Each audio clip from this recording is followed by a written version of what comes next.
আসসালামু আলাইকুম। সংবাদে আপনাদের সবাইকে স্বাগত জানাচ্ছি। আমি ফিরোজ তোহা। শুরুতেই আরবে কেবলস সংবাদ শিরোনাম জানিয়ে দেব এই মুহূর্তে হাতে পাওয়া সর্বশেষ গুরুত্বপূর্ণ আপডেট বাংলা সংবাদ। শুরুতেই থাকছে বাংলাদেশের জাতীয়তাবাদী দল বিএনপিকে পরের মাথায় নুন রেখে বড়ই খাওয়া দল বলে অভিহিত করেছেন ইসলামী আন্দোলন বাংলাদেশের আমির চরমোনাই পীর মুফতি সৈয়দ মোহাম্মদ ফয়জুল করিম। তিনি বলেন, এতদিন কি করেছে বিএনপি? এখন তারা ফেস্টুন দিয়ে রাস্তাঘাট ভরে ফেলেছে। আপনাদের কি শক্তি আছে তা আমরা জানি। দিনভর পরের মাথায় নুন রেখে বড়ই খাওয়ার দল বিএনপি।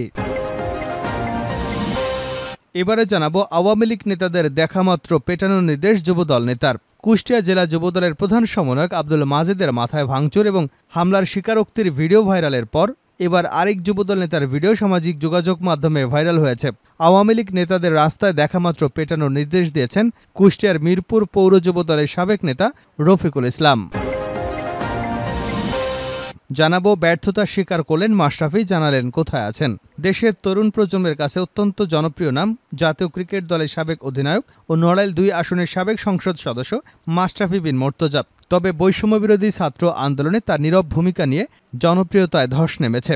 শিক্ষার্থীদের আন্দোলনে থাকতে না পারায় বুধবার আক্ষেপ প্রকাশ করেছেন জাতীয় ক্রিকেট দলের সাবেক এই অধিনায়ক।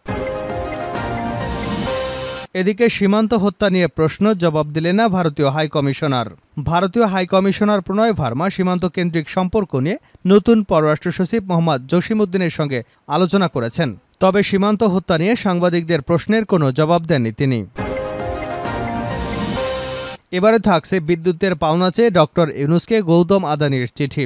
বিদ্যুৎ বিক্রি বাবদ পাওনা অর্থ চেয়ে বাংলাদেশের অন্তর্বর্তী সরকারের প্রধান উপদেষ্টা মোহাম্মদ ইউনূসের কাছে চিঠি লিখেছেন ভারতের আদানি গ্রুপের চেয়ারম্যান গৌতম আদানি। ভারতীয় গণমাধ্যম হিন্দুস্তান টাইমসের প্রতিবেদনে বলা হয়েছে, দ্রুত $৮০ কোটি বকেয়া পরিশোধের জন্য চিঠিতে সরকার প্রধানের হস্তক্ষেপ চেয়েছেন ভারতীয় ব্যবসায়ী। ভারতীয় গণমাধ্যম ইকোনমিক্স টাইমসের প্রকাশিত প্রতিবেদনের সূত্রে হিন্দুস্তান টাইমস এ খবর জানিয়েছে। এবং সর্বশেষ জানাবো আন্তর্জাতিক সংবাদ। গাজা এখন গুলি বোমার চেয়ে ইসরায়েলের চাপানো ক্ষুধায় বেশি মানুষ মারা যাচ্ছে। ফিলিস্তিনের গাজা উপত্যকা এখন ইসরায়েলি ছোড়া গুলি এবং বোমার চেয়ে দেশটির ইচ্ছাকৃতভাবে চাপিয়ে দেওয়া ক্ষুধায় বেশি মানুষ মারা যাচ্ছে বলে মন্তব্য করেছেন খাদ্য অধিকার বিষয়ক জাতিসংঘের বিশেষ দূত মাইকেল ফকরি। এতক্ষণ শিরোনাম শুনছিলেন, এবার বিস্তারিত। প্রিয় দর্শক, আপনি যদি এই চ্যানেলে নতুন হয়ে থাকেন, ভিডিওটি দেখতে দেখতে চ্যানেলটি সাবস্ক্রাইব করে আমাদের সঙ্গে থাকুন। আর এই ভিডিও সম্পর্কে আপনি আপনার মূল্যবান মতামতটি কমেন্ট বক্সে জানিয়ে দিন। আর হ্যাঁ প্রিয় দর্শক, জানিয়ে দিন ভিডিওটি কোথা থেকে দেখছেন। জীবনভর পরের মাথায় নুন রেখে বড়ই খাওয়া দল বিএনপি চরমোনাই পীর। বাংলাদেশ জাতীয়তাবাদী দল বিএনপিকে পরের মাথায় নুন রেখে বড়ই খাওয়া দল বলে অভিহিত করেছেন ইসলামী আন্দোলন বাংলাদেশের আমির চরমোনাই পীর মুফতি সৈয়দ মোহাম্মদ ফয়জুল করিম। তিনি বলেছেন, এতদিন কি করেছে বিএনপি? এখন তারা ফেস্টুন দিয়ে রাস্তাঘাট ভরে ফেলেছে। আপনাদের কি শক্তি আছে তা আমরা জানি। জীবনভর পরের মাথায় নুন রেখে বড়ই খাওয়া দল বিএনপি। রোববার বিকেলে শরীয়তপুর পৌরসভা বালুর মাঠে ইসলামী আন্দোলন বাংলাদেশের সমাবেশে প্রধান অতিথির বক্তব্যে এসব কথা বলেন ইসলামী আন্দোলন বাংলাদেশের আমির। এ সময় বিএনপিকে উদ্দেশ্য করে তিনি বলেন, ৫ই অগাস্টের পর চিহ্নিত একটি দল লুটপাট, খুন, চাঁদাবাজি শুরু করে দিয়েছে। আগামীতে বাংলাদেশের মানুষ চাঁদাবাজদের ক্ষমতায় দেখতে চায় না। বিএনপিকে সুবিধাবাদী দল আখ্যা দিয়ে মুফতি সৈয়দ মোহাম্মদ ফয়জুল করিম আরও বলেন, আন্দোলন করব আমরা, আর ক্ষমতায় যাবেন আপনারা, এটা হতে দেওয়া যাবে না। আগামীতে কোনো সন্ত্রাস, চাঁদাবাজ, খুনিদের বাংলাদেশের মাটিতে স্থান দেওয়া হবে না। আওয়ামী লীগ নেতাদের দেখামাত্র পেটানোর নির্দেশ যুবদল নেতার। কুষ্টিয়া জেলা যুবদলের প্রধান সমন্বয়ক আব্দুল মাজেদের থানা ভাঙচুর এবং হামলার স্বীকারোক্তির ভিডিও ভাইরাল হবার পর আরেক যুবদল নেতার ভিডিও সামাজিক যোগাযোগ মাধ্যমে ভাইরাল হয়েছে। আওয়ামী লীগ নেতাদের রাস্তায় দেখামাত্র পেটানোর নির্দেশনা দিয়েছে কুষ্টিয়া মিরপুর পৌর যুবদলের সাবেক নেতা রফিকুল ইসলাম। শনিবার সন্ধ্যায় উপজেলা নিমতলা বাজারে যুবদলের একটি অফিস উদ্বোধন অনুষ্ঠানে এ বক্তব্য দেন তিনি। মিরপুর পৌর যুবদলের সাবেক যুগ্ম আহ্বায়ক রফিকুল ওইদিন দেওয়া বক্তব্যে বলেন, যদি কখনো কোনো আওয়ামী লীগ নেতাকে দেখেন রাস্তায় পিটিয়ে মারবেন। আওয়ামী লীগ নেতাদের অকথ্য ভাষায় গালিগালাজ করে তিনি বলেন, ওরা আমাদের রাস্তায় বের হতে দেয়নি, এমনকি বাজার পর্যন্ত করতে দেয়নি। এত জঘন্য তারা। ওরা যে রাজনীতি করে তার সবচেয়ে জঘন্য। 1 মিনিট 2 সেকেন্ডের ভিডিওতে তাকে বলতে শোনা যায়, বিএনপি এবং অন্যান্য অঙ্গ সংগঠনের 3 জন একসঙ্গে বসতেও দেওয়া হয়নি। বিভিন্নভাবে আমাদের হয়রানি করা হয়েছে। আমাদের নামে গায়েবী মামলা সহ নাশকতার মামলা দেওয়া হয়েছে। অনেক কষ্ট করেছি। তাই আপনাদের অনুরোধ করব, দলের ভেতরে কোনো গ্রুপিং করবেন না, কাঁধে কাঁধ মিলিয়ে রাজনীতি করবেন। ভাইরাল বক্তব্যের বিষয়ে জানতে চাইলে রফিকুল বলেন, ওইটা রাজনৈতিক বক্তব্য। 5ই আগস্টের পর আমরাই আওয়ামী লীগ নেতাদের বাড়িঘর পাহারা দিয়েছি। তার দাবি, কোনো অন্যায় না করেও শুধু মিরপুরে বিএনপি নেতা রাব্বানীর ভাগ্নে হওয়ার কারণে 16 বছর ধরে তার উপর অমানবিক নির্যাতন চালিয়েছে আওয়ামী লীগ। সেই কষ্টের আবেগে কথাটা বলেছেন তিনি। এজন্য দুঃখ প্রকাশ করেন ওই নেতা। ব্যর্থতা স্বীকার করলেন মাশরাফি, জানালেন কোথায় আছেন। দেশের তরুণ প্রজন্মের কাছে অত্যন্ত জনপ্রিয় নাম জাতীয় ক্রিকেট দলের সাবেক অধিনায়ক ও নড়াইল 2 আসনের সাবেক সংসদ সদস্য মাশরাফি বিন মুর্তজা। তবে বৈষম্যবিরোধী ছাত্র আন্দোলনে তার নীরব ভূমিকা এবং জনপ্রিয়তায় ধস নেমেছে। শিক্ষার্থীদের আন্দোলনে থাকতে না পারায় বুধবার আক্ষেপ প্রকাশ করেছেন জাতীয় ক্রিকেট দলের সাবেক অধিনায়ক। একটি গণমাধ্যমকে দেওয়া সাক্ষাৎকারে তিনি বলেন, যদি সরাসরি বলি তাহলে অবশ্যই আমি পুরোপুরি ব্যর্থ হয়েছি অনেক মানুষের প্রত্যাশা পূরণ করতে। কোটা সংস্কারের আন্দোলন অবশ্যই যৌক্তিক ছিল, আমার নিজের কাছেও যৌক্তিক মনে হচ্ছিল এটা হয়ে যাবে। তবে সবাই যখন চাচ্ছিল যে আমি কিছু একটা বলি বা স্ট্যাটাস দিই, ততক্ষণে আসলে সবকিছু এত দ্রুত হচ্ছিল, ভাবছিলাম যে আমি যদি কিছু লিখি বা মন্তব্য করি সেটার সম্ভাব্য পরিণতি কি হতে পারে, অনেক কিছুই ভাবছিলাম আর কি।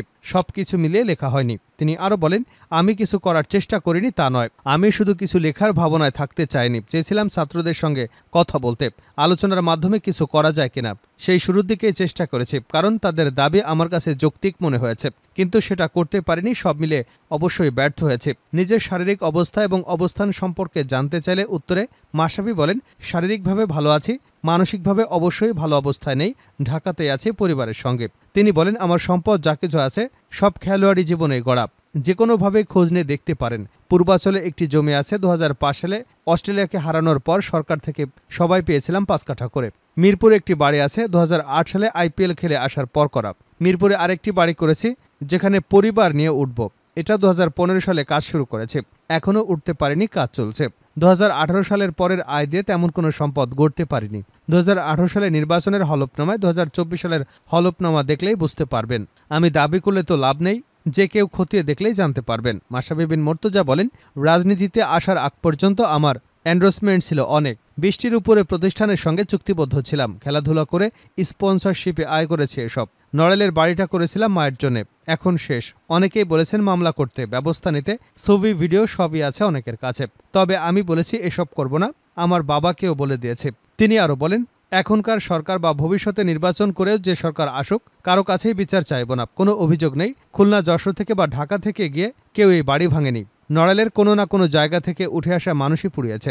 নড়াইলের মানুষের বিরুদ্ধে বিচার আমি চাইব না, নিজের ভাগ্য মেনে নিয়েছি। হয়তো কোনো ভুল করেছি, সেটার ফল পেয়েছি, কষ্ট আছে অবশ্যই, তবে রাগ-ক্ষোভ নেই কারো প্রতি। আমার প্রতি এখনও অনেকের ক্ষোভ থাকলে আমি ক্ষমা প্রার্থী। মাশরাফি বিন মুর্তজা বলেন, আমি জানতাম ক্রিকেটার হিসেবে হয়তো সবার কাছে আমার গ্রহণযোগ্যতা আছে, রাজনীতিতে নামলে সেটা থাকবে না, কিন্তু ওই চ্যালেঞ্জ আমি নিতে চেয়েছি, মানুষের জন্য বড় পরিসরে কিছু করতে চেয়েছি। এই জায়গায় নিজের কাছে পরিষ্কার ছিলাম। এখন যে সরকার এসেছে, আমরা যদি আমার জায়গা থেকে আপনার জায়গা থেকে সমালোচনা করে নিচে নামাই, তাহলে এভাবেই যুগ যুগ ধরে চলতে থাকবে। তো আমি যে জায়গায় ছিলাম হয়তো রাজনীতিতে না এলেও পারতাম, ভালো ছিলাম, কিন্তু চ্যালেঞ্জটা নিয়েছি। সীমান্ত হত্যা নিয়ে প্রশ্ন, জবাব দিলেন না ভারতীয় হাইকমিশনার। ভারতীয় হাইকমিশনার প্রণয় ভার্মা সীমান্ত কেন্দ্রিক সম্পর্ক নিয়ে নতুন পররাষ্ট্র সচিব মোহাম্মদ জসিমউদ্দিনের সঙ্গে আলোচনা করেছেন। তবে সীমান্ত হত্যা নিয়ে সাংবাদিকদের প্রশ্নের কোনো জবাব দেননি তিনি। মঙ্গলবার পররাষ্ট্র সচিবের সঙ্গে সৌজন্য সাক্ষাৎ শেষে সীমান্ত হত্যা নিয়ে সাংবাদিকদের প্রশ্ন এড়িয়ে যান প্রণয় ভার্মা। ভারতীয় হাইকমিশনার বলেন, নতুন পররাষ্ট্র সচিবের সঙ্গে সৌজন্য সাক্ষাৎ হয়েছে। সম্পর্কের ক্ষেত্রে পররাষ্ট্র মন্ত্রণালয় গুরুত্বপূর্ণ অংশীদার, একে অপরকে জানার জন্য ভালো সাক্ষাৎ ছিল এটি। সীমান্ত কেন্দ্রিক আলোচনা হয়েছে, তবে খুব বিস্তারিত আলাপ হয়নি। প্রণয় ভার্মা বলেন, বাংলাদেশের সঙ্গে আমাদের গভীর সম্পর্ক রয়েছে, দুদেশের নিরাপত্তা ও উন্নয়নে আমরা একসঙ্গে কাজ করে যাচ্ছি। আমরা সেই সম্পর্ক চলমান রাখতে চাই, আমরা সামনে আরও কাজ করতে চাই। ভারতীয় দূতের কথা শেষ হবার পর এক সাংবাদিক প্রশ্ন করেন, সীমান্ত হত্যা এখনও আলোচিত বিষয়, এ নিয়ে আপনার মন্তব্য কি? জবাবে হাইকমিশনার বলেন, এ নিয়ে পররাষ্ট্র উপদেষ্টা কথা বলেছেন, এর বাইরে কোনো কথা বলেনি প্রণয় ভার্মা। প্রসঙ্গত, সম্প্রতি ভারতীয় সীমান্তরক্ষী বাহিনীর গুলিতে বাংলাদেশি কিশোর স্বর্ণা দাস নিহত হয়েছেন। স্বর্ণা নিহত হবার 3 দিনের মাথায় ঠাকুরগাঁওয়ের বালিয়াডাঙ্গি সীমান্তে বিএসএফের গুলিতে আরেক বাংলাদেশি কিশোর নিহত হয়েছেন। শেষ করছে আন্তর্জাতিক সংবাদ দিয়ে। গাজা এখন গুলি বোমার চেয়ে ইসরায়েলের চাপানো ক্ষুধায় বেশি মানুষ মারা যাচ্ছে। ফিলিস্তিনের গাজা উপত্যকায় এখন ইসরায়েলে ছোড়া গুলি এবং বোমার চেয়েও দেশটির ইচ্ছাকৃতভাবে চাপিয়ে দেওয়া ক্ষুধায় বেশি মানুষ মারা যাচ্ছে বলে মন্তব্য করেছেন খাদ্য অধিকার বিষয়ক জাতিসংঘের বিশেষ দূত মাইকেল ফকরি। জাতিসংঘের এই বিশেষ দূত আরও বলেন, গাজায় দুর্ভিক্ষজনিত ক্ষতি রেশ টানতে হবে ফিলিস্তিনের ভবিষ্যৎ কয়েক প্রজন্মকে।